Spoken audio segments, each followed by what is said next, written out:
Cambalhota. Por que era Romeu Cambalhota? Porque ele dava um cambote quando ele fazia gol. Esses eram os reforços que a diretoria do Palmeiras achava que ia resolver. Imagina se o Oswaldo Brandão olhando o Romeu Cambalhota chegando e botando a camisa do Palmeiras. E o Palmeiras, assim, de vez em quando dava uma desencantada. Então meteu 5-0 no Taubaté. Eu lembro de ter ouvido esse jogo no rádio. Pô, meu time ganhou de 5-0. Eu fiquei tão feliz. Só que o grande problema do Palmeiras é que quase não ganhava de ninguém. Às vezes achava um 5-0 desse, beleza. Às vezes ganhava derby. Mas a maioria dos jogos empatava. Não é que perdia de todo mundo. Porque se perdesse de todo mundo, dava terremoto, os caras mudavam tudo, alguma coisa acontecia. Ficava nessa de empatar. E não acontecia nada. E ficava empatando. Ah, não perdeu. Então, o Palmeiras faz uma campanha medíocre no primeiro turno. Campeonato Paulista, explicando o regulamento, né? Campeonato Paulista tinha 20 clubes, 2 turnos. Bem mais simples do que os anteriores. Né? 2 turnos. Primeiro turno, 19 rodadas. Os 4 melhores jogam semifinal e final. O campeão do turno está classificado para a final do campeonato. Veio o segundo turno, zera tudo. 19 jogos, os 4 primeiros classificam para a semifinal. Joga a semifinal e final do turno. O campeão do segundo turno vai jogar com o campeão do primeiro turno a final do campeonato. Então tinha que ficar entre os 4 para ter chance de ganhar o título do turno para tentar chegar na final. E no primeiro turno, então, o Palmeiras fica em 7º lugar. Chega nem perto de, sabe, ameaçar a pegar uma vaga. E já corneta em cima do seu Oswaldo Brandão. Mesmo tendo ganho o derby. Palmeiras ganha um derby. 1-0, gol do Pedrinho, que era um dos poucos bons jogadores daquele time. Estava em boa fase, que continuava jogando bem, né? Porque tudo começou a jogar mal. O time não pegava. E eram quase os mesmos jogadores de 79. Aí alguns foram saindo, é claro. Mas perdeu a liga. Era um time que jogava por música na mão do Tele. E na mão do seu Oswaldo Brandão não conseguia jogar. Tudo bem, perdeu o Jorge Mendonça. Também tem isso nunca pode ser esquecido. Mas você falava, esse time não vai ganhar nunca. Ganhou o derby, ganhou o Corinthians. Mas aí os caras estavam rindo, falavam assim, tá bom, a taça do Paulista tá aqui. Era complicado, viu, gente? Era bem complicado. Então o Palmeiras termina o primeiro turno em 7º lugar. O São Paulo também não se classificou. E aí o que eles resolvem fazer? Enquanto os outros times, os times classificados, jogam a semifinal e a final, o Palmeiras resolve marcar um amistoso contra o São Paulo. Para dar grana, para dar renda. E lá vai o Palmeiras jogar contra o São Paulo no Morumbi para dar renda. 12 mil pessoas. Para dar um jogo que não vale nada, ninguém é trouxa, né? Quer dizer, tem 12 mil trouxas, eu provavelmente teria sido um deles. Se eu tivesse idade, se eu já morasse aqui em São Paulo. Mas 12 mil pessoas. Resultado, 4-0 para o São Paulo. E um 4-0 para o São Paulo assou a batata do seu Brandão. O Palmeiras começa o segundo turno perdendo para Francana em casa. 1-0. E aí o seu Brandão cai. Eu não sei se procede, mas a notícia que circulou na época é que foi a primeira vez em toda a carreira, seu Brandão com mais de 30 anos como técnico, a primeira vez que o seu Oswaldo Brandão foi demitido. Sempre era ele que chegava e falava assim, bom, agora eu terminei meu trabalho aqui, agora eu vou para outro lugar. A primeira vez que ele foi demitido foi esse time de 80 do Palmeiras. Pode ser aí uma informação desencontrada, mas era o que se comentava na época, inclusive na imprensa.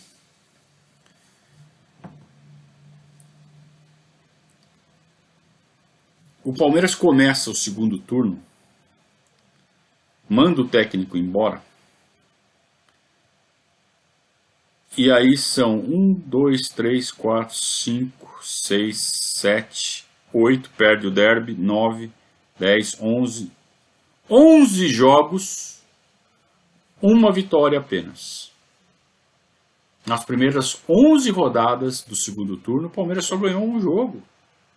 Como é que vai ficar entre os 4? A essa altura, você está em último lugar do turno. 7º lugar do primeiro turno, último lugar do segundo turno, você já está começando a brigar contra o rebaixamento.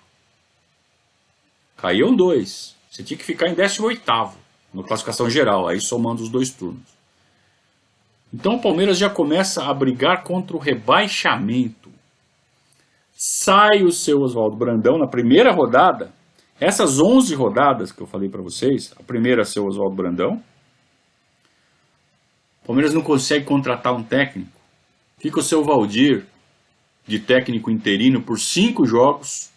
Só consegue ganhar um jogo do Kid de Piracicaba. Aí na sexta rodada, depois da sexta rodada, é que eles conseguem tirar o técnico da Ferroviária. Um sujeito chamado Diede Lameiro, que deve ter sido o pior técnico da história do Palmeiras.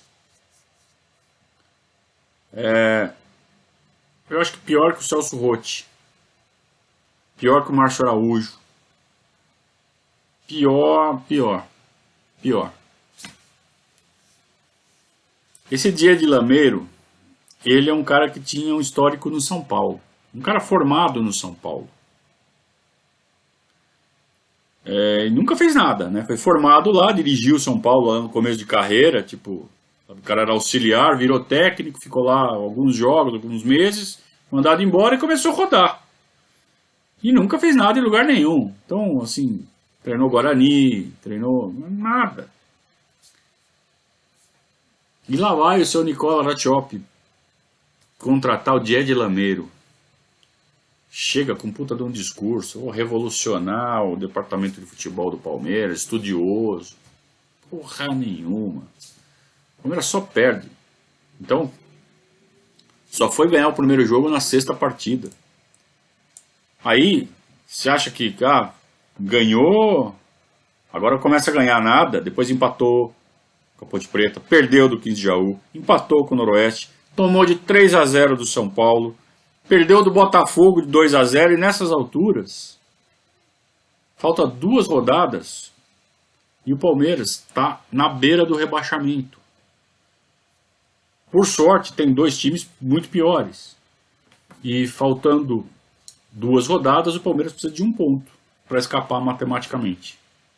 Mesmo com todos esses resultados ruins. E o Palmeiras vai jogar em Taubaté.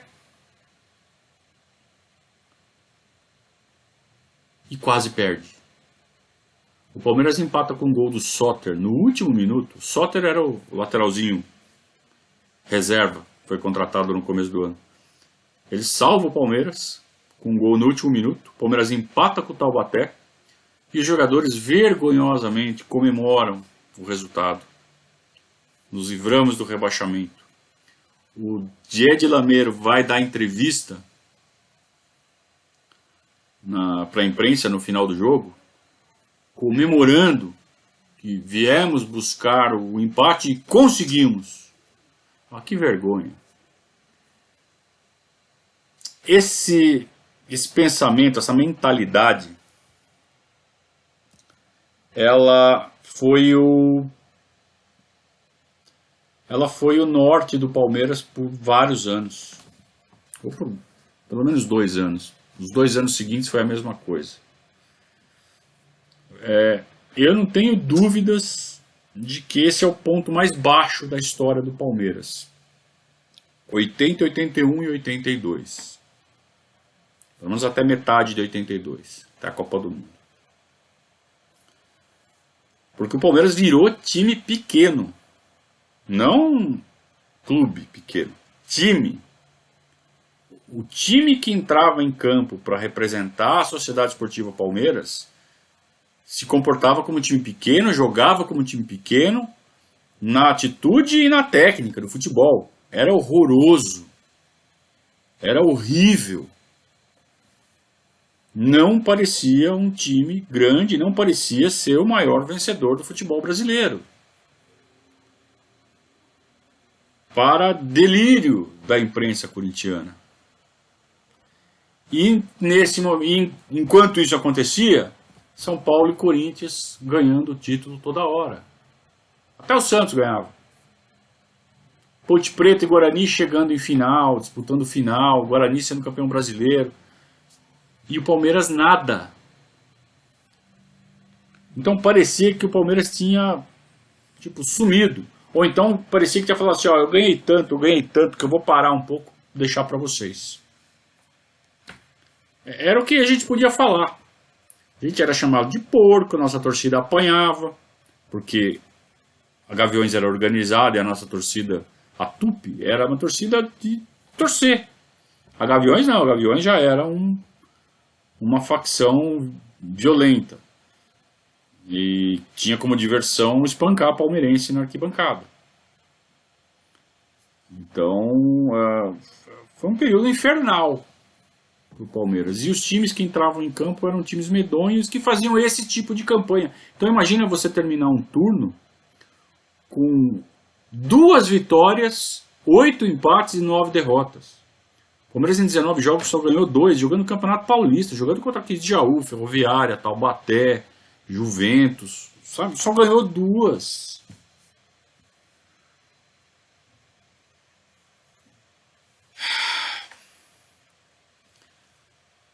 Foi difícil, mas o Palmeiras saiu dessa. Mas saiu e foi aos poucos, viu? A década de 80 está só começando. Tem esse buracão que o Palmeiras entra em 80, 81, 82. O ponto mais baixo mesmo da história é o começo de 82. A gente vai falar disso daqui uma semana. Não estamos no fundo do poço. Tem mais para onde descer. O Palmeiras desceu mais. Então a gente vai falar de 81 na segunda-feira e de 82 na quinta-feira. O começo de 82 é tenebroso. É o pior ponto da história do Palmeiras. E aí sim, após a Copa do Mundo, o Palmeiras começa a se reerguer, começa a montar um time, começa a trazer as peças começam a se encaixar. O Jorginho começa a desabrochar de fato como grande craque. E aí o Palmeiras começa a pelo menos bater de frente de novo e chegar perto de disputar título. Em 83, mesmo em 84, em 85 chega pertinho também no final, 86 chega na final, aí dá uma caída em 87, 88, volta a ser um time que briga por título em 89 e 90, em 91 dá uma mais ou menos, em 82 chega a Parmalat, aí a gente chega na final do Campeonato Paulista, para daí sair da fila em 93. Então, com detalhes, a gente vai contar toda essa trajetória até 93, então, até 92, nas próximas 6 semanas. Né? Então, ainda temos 12 anos de fila para cobrir nessa história toda. A gente já falou dos 4 primeiros anos, né? 77, 78, 79 e 80. Até 77 tudo bem, 78 chegamos em final, 79 jogamos muito e foi por detalhes. Em 80 a gente realmente começa a entrar em parafuso e começa a gente a ouvir a palavra fila. 4 anos já que não ganha nada, hein? Tá na fila, hein? E esse número só aumenta. E é desesperador. E é toda essa sequência que faz o 12 de junho de 93 ser tão importante. O André falando uma grande verdade aqui, que o pior da fila era o complexo de vira-lata. A gente se sentia inferior. Era terrível. Principalmente para quem não tinha vivido os títulos. Porque era criança. Então imagina um moleque que nasceu em 2005. Male lembra do título da Copa do Brasil de 2012. Só foi ser campeão com 10 anos na Copa do Brasil de 2015. Imagina se o Palmeiras não ganha aquela Copa do Brasil. Né? Como foi importante aquele título na virada, né? Conforme você vai crescendo, 10, 11, 12 anos, você não viu o seu time ser campeão, você se sente o pior de todos, porque seus amiguinhos estão sendo campeões todo ano. Dá vontade de mudar de time. Você até pensa em mudar de time. Aí quando você vai jogar o time que você escolheu, um time novo, não é o Palmeiras. Isso aconteceu comigo. Eu tentei mudar, virar casaca. Eu não quero mais saber desse Palmeiras, só me ferra. Aí, não vou falar qual, escolhi outro time. Não durou 10 minutos. Falei, aqui eu vou torcer pra esse time, porque eu sou palmeirense. Não dá. Mas acho até que tem moleque que consegue, né? E é muito triste. Era muito ruim e o Palmeiras tinha torcida pau a pau com a do Corinthians até o começo, meio da década de 70. A torcida do Corinthians começa a explodir quando eles ganham o título de 77, que a imprensa também ajuda muito. E o Palmeiras começa a perder torcida para o São Paulo. Então quem não virava corintiano, a tendência era ser palmeirense. Passou a ser, quem não era corintiano passou a ser São Paulino. Você não tinha novos palmeirenses. Era complicado se não fosse a Parmalat chegar em 92. O Palmeiras buscou a Parmalat, né? Se o Palmeiras não tivesse buscado a Parmalat,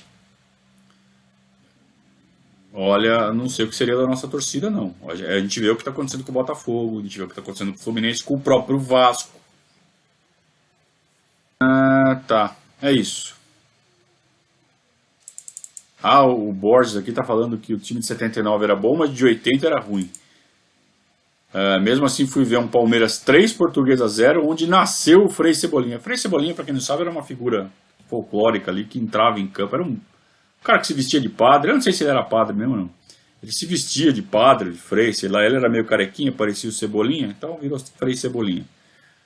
E ele entrava fazendo o V da vitória. No jogo Palmeiras 3, Portuguesa 0, disse o Borges. Foi o Borges que falou, não? Foi. Esse jogo com a Portuguesa, esse 3-0 em cima da Portuguesa, foi exatamente um dos 2 jogos que o Palmeiras ganhou no segundo turno. Já lutando bravamente contra o rebaixamento. Então provavelmente o Frei Cebolinha surgiu para, pelo amor de Deus, não vamos cair. É tipo aquela bandeira de Nossa Senhora, sabe? Tipo aquilo.